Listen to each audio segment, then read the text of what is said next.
Hey everyone, this is Kevin, your entrepreneur, and welcome to part one of a trilogy of bad news to strike Uber. Now, I open that very, very seriously. I mean, I know I look like Santa right now. It just dawned on me as I look like, holy cow, that's a lot of red right now.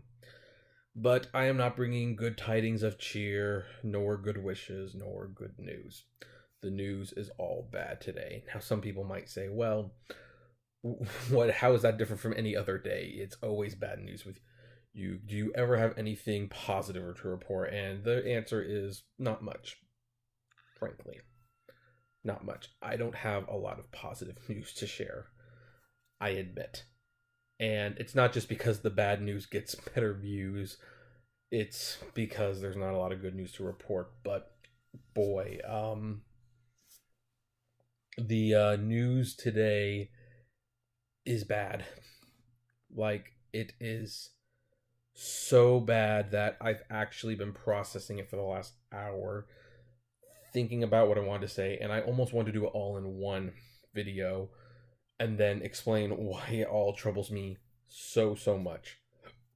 But it would be too long.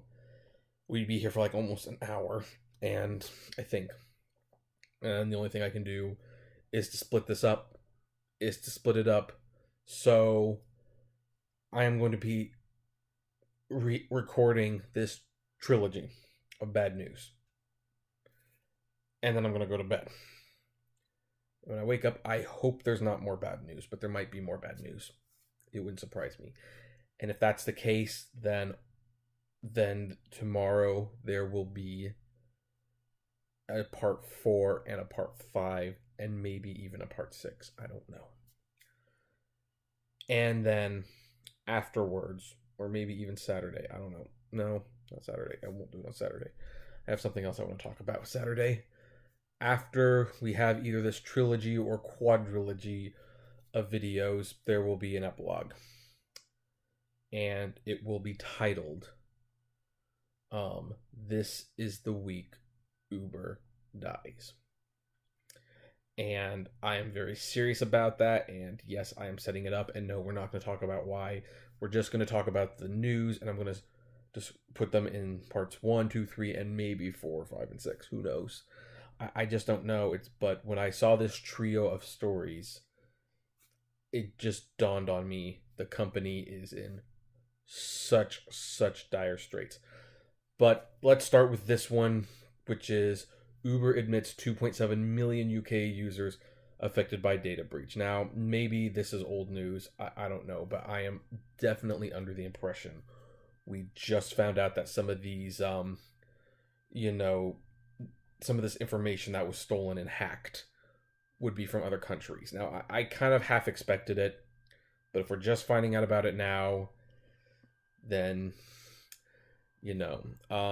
reading the article, Uber has confirmed that data for about 2.7 million customers in the United Kingdom was stolen. At least 57 million people worldwide.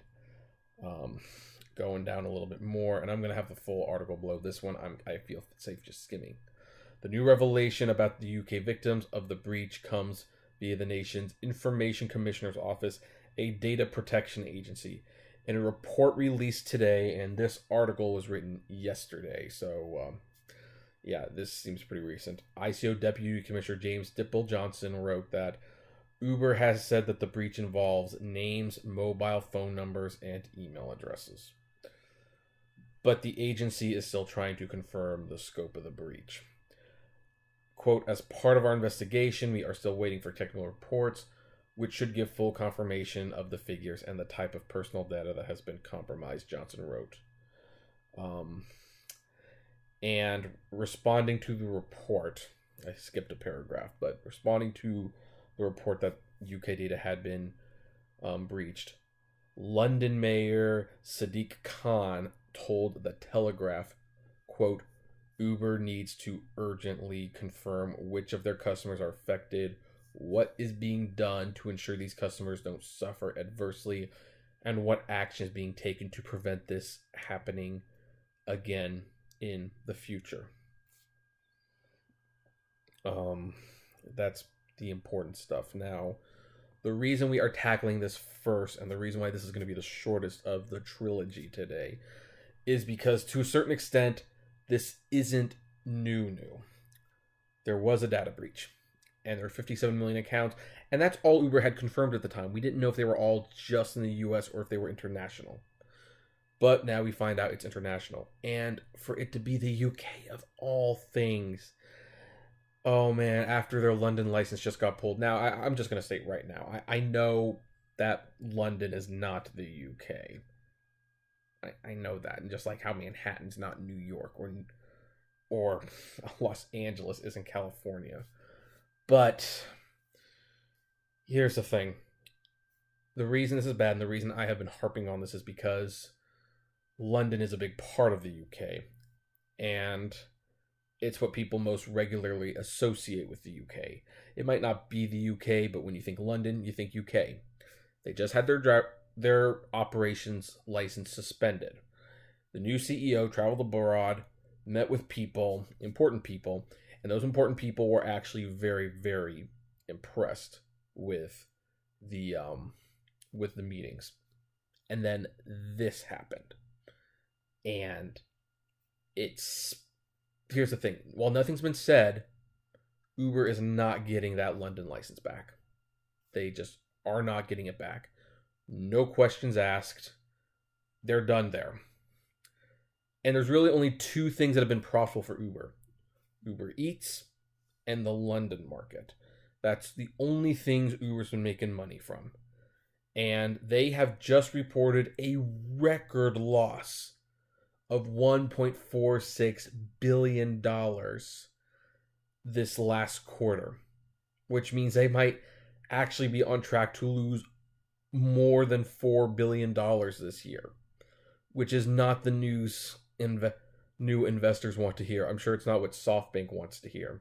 This might be why a lot of the investors at Uber are selling their shares at a 30% discount, and it might even be more than a 30% discount by the end of the week. So while this in and of itself is just an extension of what has already happened, this is blow one. I'm going to save my usual spiel because we've got 2 more parts to go. I'll see you there.